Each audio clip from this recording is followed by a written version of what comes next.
Good day to everyone. So welcome to the last part of our lesson in contemporary world, a world of ideas. So the contemporary world is an ever-changing mix of social and political changes, and this includes religion, politics, and ethics, and they conflict sometimes. And we are apparently living in a world wherein the challenges of the 21st century includes the emerging technologies, climate change, healthcare, illiteracy, and migration. So how do we deal with these emerging frontiers that shape our future generations? So we will be talking about global media and culture. So the objectives of this lesson, when we finish, you will understand how media drives the global integration and how to explain the relationship between local and global cultures, its impact, and uh, on the globalization on languages and identities. You will be learning to evaluate those things and compare and contrast the existing ideas that spread through culture and the media. So what is media? The media refers to the various ways we share information and communicate with each other. So this includes newspapers, television, radio, the internet, and social media. So media helps us learn about the world, and we stay connected, and we are able to express ourselves through media. So this modern technology that we use help us to communicate and to share with other people our daily lives and even um, news from our local community towards the uh, global or from the global world itself. Nakakarinig din po tayo information from other countries and our country as well, nagsishare din through the. So eto po yung mga examples natin. So we have your social media, you have Facebook, you have Instagram, ano pa ba? Uh, and we have the internet, the World Wide Web, where we get all the information through this information highway. We have the television, we have your, diba, CBN goes global already with the TFC, the Filipino channel, and YouTube actually shares with us the internet, the updated or even live of television and radio. Diba? So newspapers, usually it's on already online or soft copy.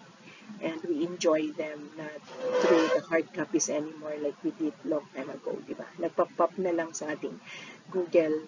Kung minsan, sa Google Chrome natin, lumalabas ang prompts ng mga news. Even in your laptops and cell phones, latest news are being shared in a ping, di ba? Now, there are types of media that includes the print media and the digital media. So the print media includes your books and magazines. Actually, meron na nga mga e-book din, then a version in the digital media that can be found in websites and apps. So broadcast media includes television and radio, which share news and entertainment. So even live television is already uh, live streamed na, di ba, sa internet in YouTube. So if you want to watch the Manny Pacquiao uh, live action boxing, makikita mo rin siya through the social media or YouTube, di ba? Pwede sa Facebook Live, pwede mo rin siya sa YouTube Live. So social media platforms allow us to share our thoughts and connect with friends. So meron tayong My Day, di ba? We have emails and we can even connect not just with friends, but sometimes sa work-related, we can find employers abroad and we can also connect with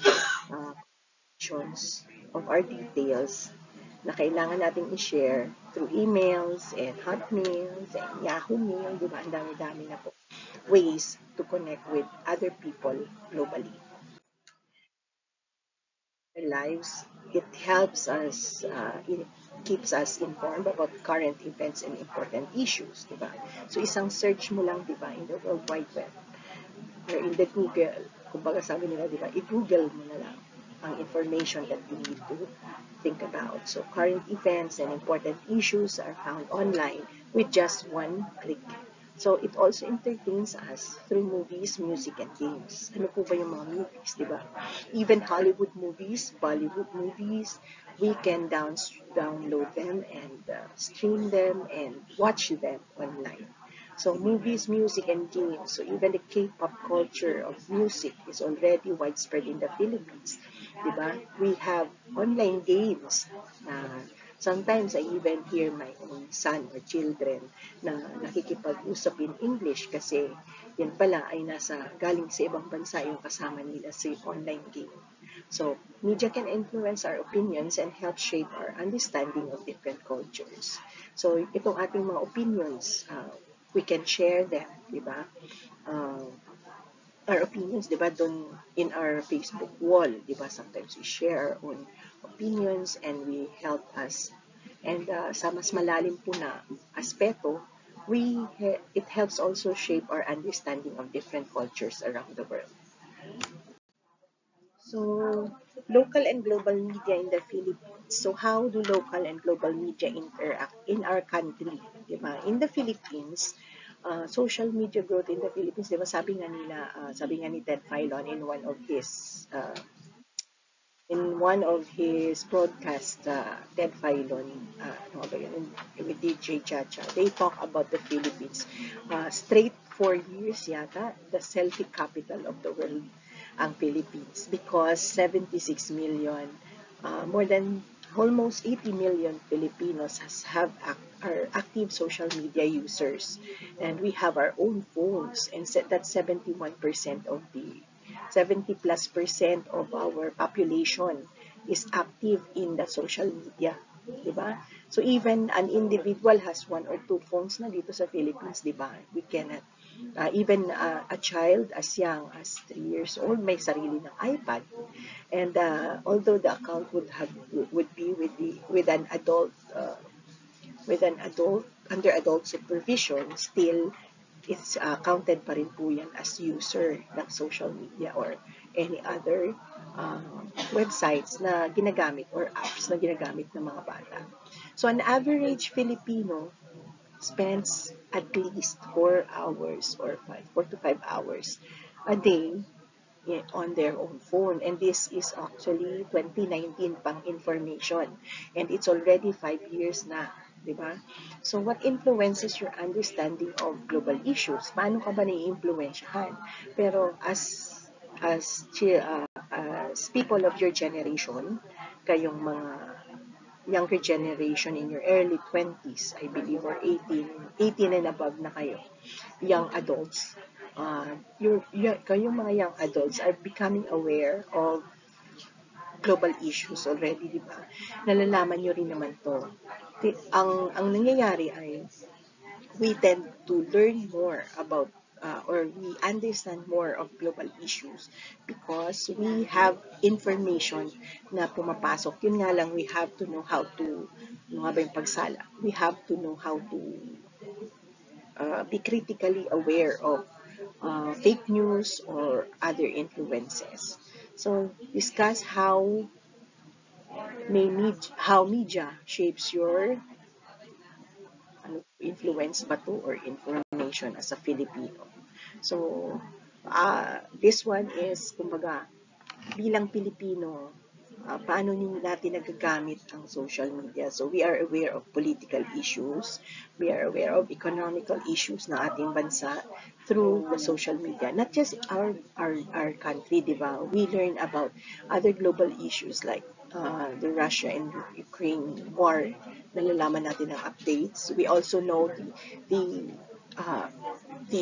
factors that affect the prices of our gasoline every week, or yung products natin, petroleum products natin, how they are affected by international issues, ang ating mga local na mga pangyayari sa ating bansa. So that's how local and global media is in the Philippines. If you have if you want to comment other issues that affects the Philippines in the global and local media, you can also comment that in the YouTube section. So, the digital divide, okay. Aware naman tayo, di ba? May mga classmates pa rin tayo na hindi nakaka-access completely in the global or digital world. Like for example, not everyone has equal access to media and information. Paano po yan nangyayari? So, we have most people who are at risk of digital exclusion are those who don't have enough data, di ba? Kapag if we buy data lang, di ba? It's different from buying a higher Mbps in the Wi-Fi. Di ba? Yun ang nagkakaroon din ng gap. So between the rich and the poor, makikita mo talaga yung digital divide na nangyayari. Even in the global world, access natin sa internet dito sa Philippines is very limited compared to other countries. Diba sa kanila, kahit sa bus station, meron silang free wifi. Meron silang, in Singapore, meron po silang sariling wifi na nationwide. Kahit saan ka mapunta, may free access ka sa wifi nila. Dito sa Philippines, hindi. May mga certain bus stations lang na meron. Sa offices, meron. Paglabas mo, wala na. You only expect to use your data. So this limits the success of globalization in some areas. So even sa mga liblib po na lugar o probinsya, walang internet, di ba? So just this weekend when we were in Quezon, Real Quezon, last weekend, doon lang po makikita mo, wala na signal. There are certain areas wherein signals for Wi-Fi or data is already limited. So this limits the access of people to connect either locally or globally.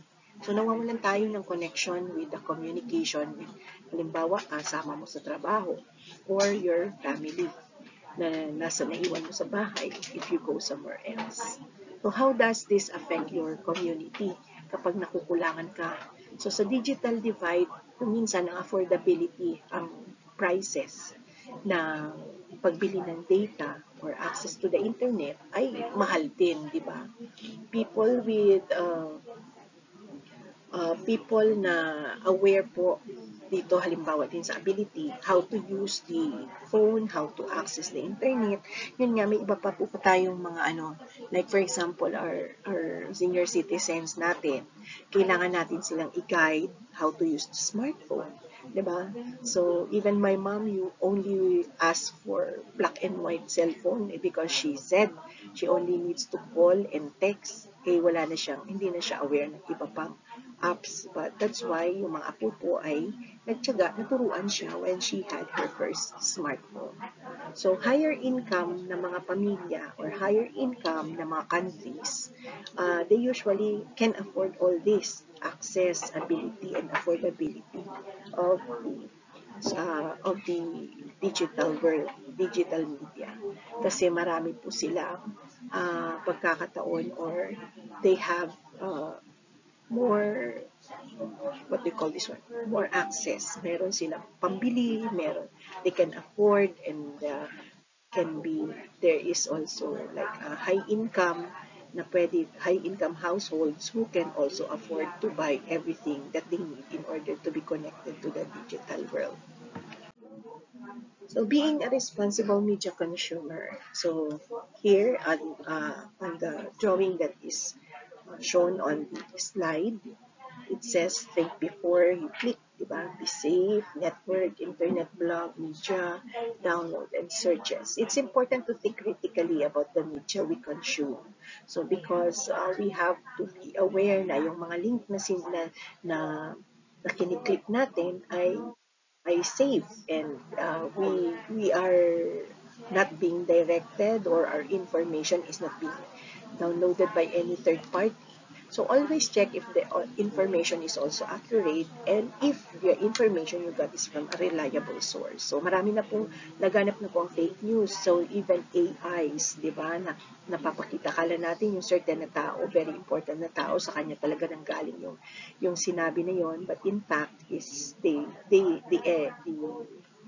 what do you call this one? The perpetrator only used the the AI or the artificial intelligence to project that the person, that same person, is saying whatever is whatever the perpetrator wants to say, 'di ba? Kumbaga, wala nang safe kung minsan, 'di ba? So how do you make sure that you are getting the right information from media? So only use reliable sources and check kung safe po yung link na inyo pong kiniklik. Also think before you click. Sometimes fake news comes from us as well, di ba? Share natin yung fake news, and we have to be very careful that we are not doing that kasi kumbaga parang we are not the ones to share the negative things or the bad news or maling information na share natin sa ating kapwa. So the next one is our topic, our World of Ideas, is about global media culture. So ano po ba ang culture? So in that way, we are going to discuss what culture is. So culture is the way of life for a group of people. So this includes their beliefs, customs, and traditions. So culture is the food we eat, the clothes we wear, the religious practices we are doing, yung arts natin, yung ating mga trabaho, ang ating mga recreation pag wala tayong ginagawa. Also our values, kung ano mas mahalaga sa atin, yung ating mga customs or mga kostumbre na ginagawa, mga tradisyon natin, ang ating pamahalaan is also part of culture, and even our education is part of culture. So culture shapes how we think, act, and interact with others. So why is culture important? Culture helps us to understand who we are and we come from. It brings people together and creates a sense of belonging, di ba? Especially if you are abroad, meron po mga Filipino community that helps you create a sense of belonging, and it also brings people together. So different cultures enrich our lives and teach us new things. Okay? So yung mga nagbabiyahe, nagta-travel, di ba? We we are uh, we are aware of new things once we step into a different country, di ba? Like for example, when you go to Singapore, ibang kultura ng mga tao sa Singapore compared to the Filipinos. Diba? Doon bawal ang durian sa mga hotel. Chewing gum is also prohibited. So even in trains, dito sa Philippines, we only have English and Filipino languages translated. In Singapore, you have 4 languages in the train stations. Na merong English, merong Chinese, merong Mandarin, meron ding ano pa ba yung isa? Arab yata. Basta 4 na languages ang translation. So, different cultures. Number 1, teaches us different languages, di ba? It also teaches us different ways of living. For example, anong kinaiba ng mga Malaysians, di ba? So, Malaysians have different food, di ba? Sa pagkain pa lang, iba na yung pagkain nila kaysa kumpara sa ating Filipinos. Vietnam also has different food. Cambodia, iba-iba, pero it has something na medyo similar naman to our taste or in our culture. So, in religion, iba-iba din po. So when you learn what the culture is of another country, you tend to bring it with you when you come home. Or even just the knowledge of it, it already stays in your mind. Pero kapag nagstay ka ng mas matagal sa isang lugar with a different culture, sometimes you adapt the culture, di ba? Tapos, di ba, sabi nga nila, kapag napunta ka ng Amerika, nagkiki-slanger ka na. It's because you are adapting to the language na pinapractice ng country na puntahan. Culture change. So, culture can change over time due to new ideas and influences. So, di ba tulad ng naging lesson natin sa mga unang part ng ating lesson, meron tayong nagko-combine ng cultures. Meron ding nawawala altogether ang isang culture dahil napasok ng ibang kultura. Technology, travel, and communication can introduce new customs, and this travel and transportation, kasi napakadali na lang, di ba? Napakadali na lang po pumunta from one country to another and experience the culture of another country. Diba? So, even when you cross the border of Malaysia and Singapore, may malalaman mo talaga na iba na eh. Iba na yung bansa na napuntahan. From Cambodia to Malaysia, iba din makikita. So, when you cross the borders of each country, you are being introduced to new customs and traditions and culture as well, di ba? Kasama yan, kabuuan, yung customs and traditions na nasasakop po. And languages, they are all within the culture. So, how do you think your culture has changed in recent years dito sa Philippines? So, this one, I'd like you to also comment in the YouTube kung ito rin po yung gusto niyo i-comment po. How do you think your culture has changed in the recent years? The Filipino culture, o kung American citizen ka man, or kung iba ka bang nationality na nandito sa Marikina Polytechnic College, then I challenge you to answer this. How do you think your culture has changed in the recent years? Kahit po tayo mga Pilipino lang, may mga pagbabago din, di ba? So, describe it in the comment section. Okay? So, the last information about culture is the elements na atin pong pag-uusapan. The elements of culture includes your daily life, di ba? Tulad po sa amin, halimbawa, kultura ng tahanan namin na magkaroon ng iisang coffee mug lamang as drinking glass or drinking cup namin sa bahay. So, ikaw, bawat isa sa inyo, ay may sarili kayong baso. May pangalan pa yun minsan. So, with my mom started the tradition. And that includes that every person in the house has his or her own mug or cup na gagamitin po. So, number one, bakit niya ginawa yung tradition na yun? Para po maiwas sa maraming mga hugasan at the same time para po maging conscious kami to be responsible for our own cup. When I got married, I immediately put that also into practice in my own home. So, ito yung kultura na dinala ko. My husband does not practice that. And when we together as a family, yun, inadapt niya yung kultura ng pamilya namin na meron ng kanya-kanyang baso. Kahit mag-asawa kami, we don't share the same drinking glass or coffee mug. May kanya-kanya po kami. And that's how we show respect and tradition sa aming tahanan. So that's the example po ng daily life. Sa inyo, baka inyong daily life ay you pray before you eat. May iba pong mga tahanan na hindi na po nagpe-pray before they eat, diba? So, iba-iba po ang ating kultura ng ating daily life. We have also economy as part or element of the culture.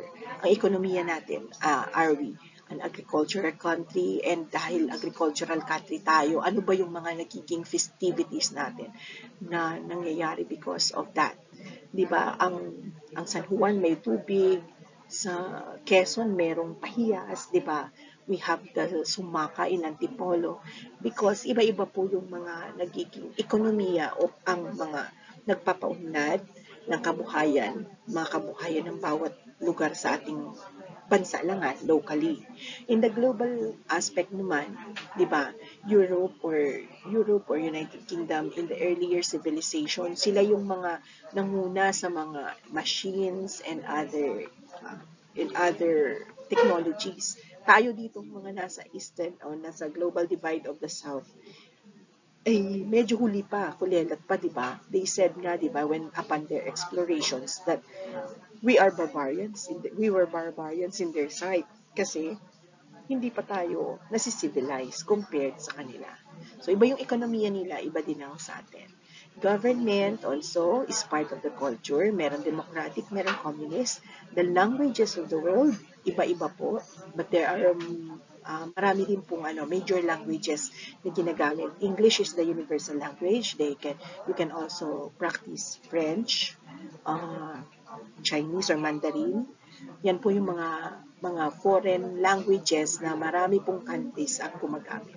Religion also, pag-uusapan din natin yan, ito pong pinaka-importante, which we will be talking about. Kasi lahat, almost all these social groups, the art, the history, they are all influenced by religion. That's why the most important factor po para sa akin that's why we concentrate on this next topic, the religions of the world, because religion influences culture.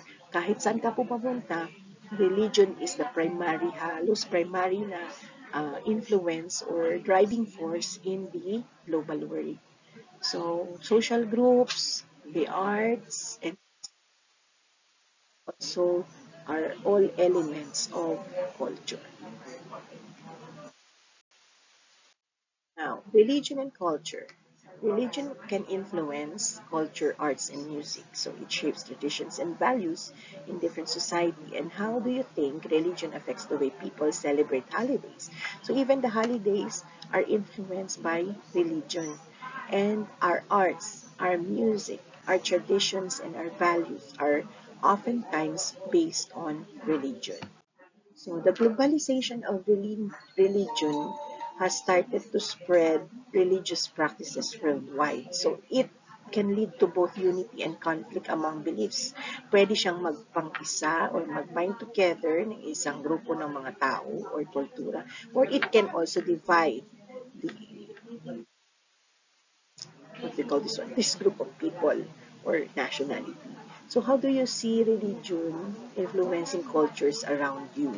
Diba in the Philippines, diba, I'm from Antipolo, and Sumaca Festival is the way for us to celebrate our Thanksgiving, or for the Catholic way, Catholic way of celebrating uh, the economic prosperity of Antipolo, di ba? And also, religion influences the holidays, the pilgrimages that causes economic growth for Antipolo. So that's an example. So sa inyong lugar naman, doon din po sa YouTube comment if you want to mention this.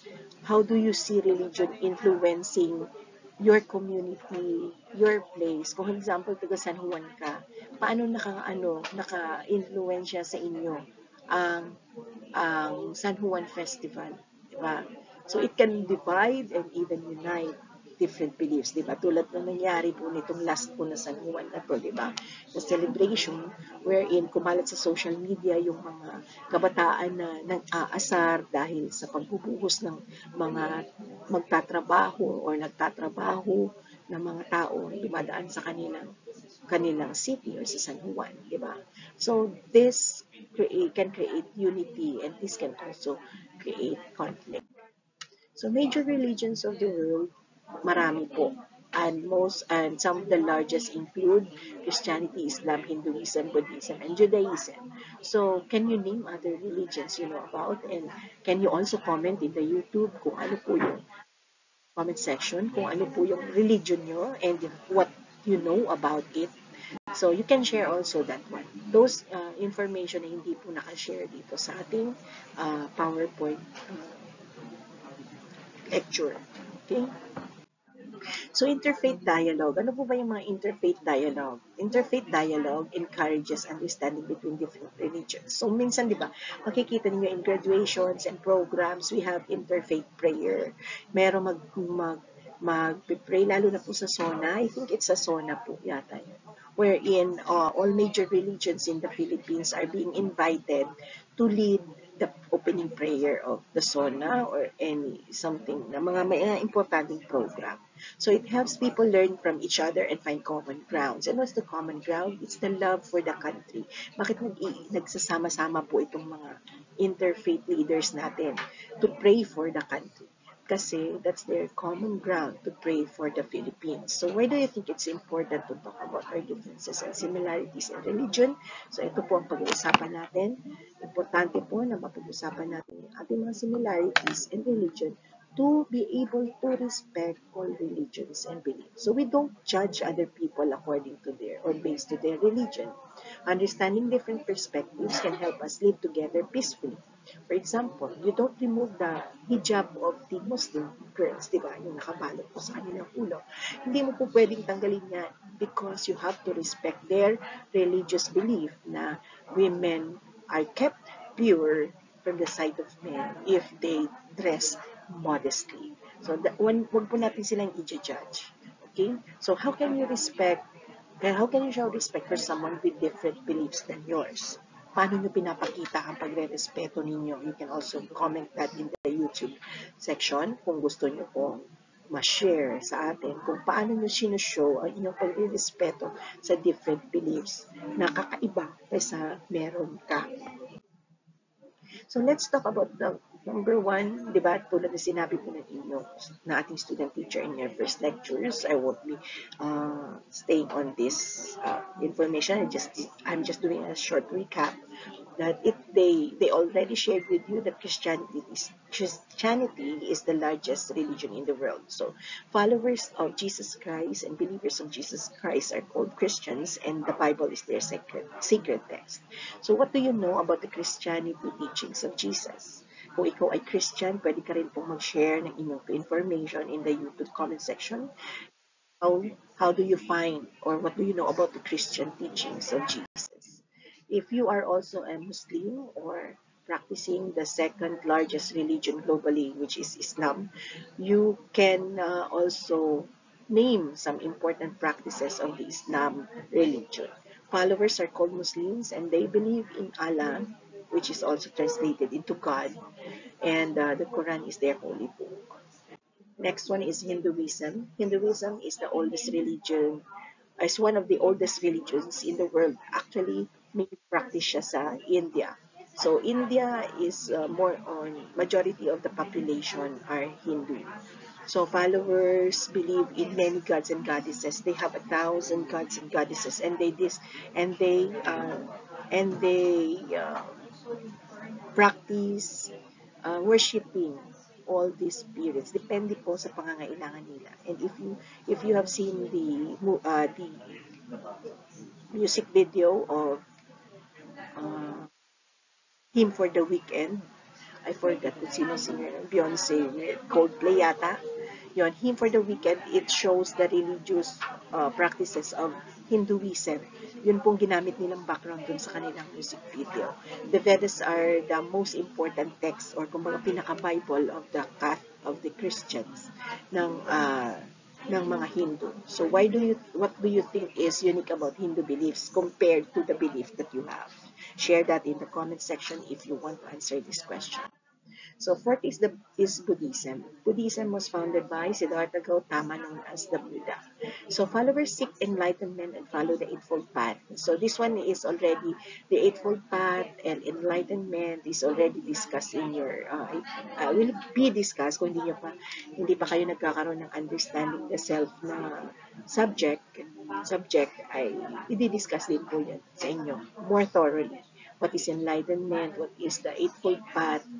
And the sacred text naman nila, or the important text nila, it includes Tripitaka, ang tawag po, parang pinakahuli po nila. So how do you think meditation? Kasi meditation talaga ang pinapractice ng mga Buddhist. So how do you think Buddhists are being helped by meditation sa kanilang mga daily practices or kanilang daily culture or traditions? Judaism is one of the oldest religion. Ano naman to? Monotheistic. Pag sinabi mo monotheistic, it's different from the polytheistic belief of the Hindus.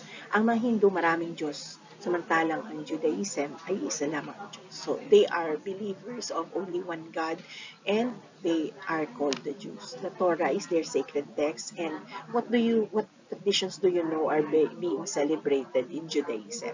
Ano ba yung mga practices pa nila na alam ninyo? Actually, napapanood natin yun sa mga movies di ba?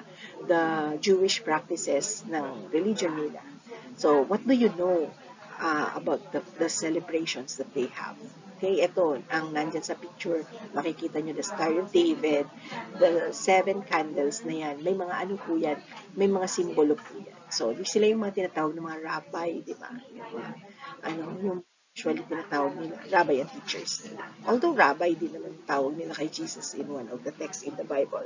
But generally speaking, the rabbi is the pinaka priest nila. Yun po. Ayun, yung taong yan na nakikita nyo po, yung symbol ng tao na nandyan sa picture po sa ating power. So, religious symbols, iba-iba po yung simbolo na ginagamit. Oh, even the window, no, sa background ko, nakikita nyo. It's a symbol of Christianity actually, and I love it, no. Medyo naka-blur siya. Actually, bintana po yung nasa likod ko, and somehow it shows the symbol. Kanina ko pa napapansin, the religious symbol of Christianity, which is the cross. Ang crescent moon, nakikita niyo rin dyan, ay symbol ng Islam. So, what other symbols do you see in there na, kumbaga, ay nag-i-indicate ng iba-ibang religion? I see Shintoism, I see Taoism. Dito po sa isang simbolo na kung saan makikita niyo po ang parang roof na yan. Buddhism yung kamay. And I don't know the rest, but these symbols are actually symbols of religion or religious symbols na makikita natin sa kahit saan. Now, in your community, if you want, you can share with us the photo. Kaso, hindi na ako magbibigay ng activity nyo, but it could have been one of the things I would like you to observe na lang. Observe in your community what specific religious symbols can you find. A lot of us can see the symbol of the cross in our community kasi halos lahat na nasa community natin ay practicing Christianity. Now, exploring your own culture, think about your family's traditions and celebration. What makes your culture unique? Diba? Tulad ng shinare ko sa inyo kanina, our families have our own traditions and celebrations. So, share a special custom or tradition from your culture with the class through the YouTube comment section. So, pwede nyo rin po idagdag yan, exploring your own culture. This could have been an essay, but no, not anymore, since I promised you that you will only have a quiz for this particular lesson. Kasi last lesson na natin to, and you still have your Sustainable Development Goal project to finish. So that's why I am just asking you to reflect or explore your own culture and share your thoughts on the YouTube comment link ng ating pong lecture. So anyway, so this will be the last slide. So thank you so much for listening to the lecture and taking down notes, which is very important for your quiz later. So you will have a guide, and also you have your notes also to help you in your final examination to study, diba? So I'm encouraging everybody, and also don't forget to comment on the YouTube comment section, kasi you have to screenshot that and submit to the GC or group chat natin for your attendance of the lecture today. And then also be ready for a quiz na nasa Google Classroom natin. So thank you so much. This is your Ma'am Hazel Villanueva again, saying goodbye, and thank you class for this semester. This is our last lesson. So hopefully we see each other on your other social science subjects. Thank you and have a good day.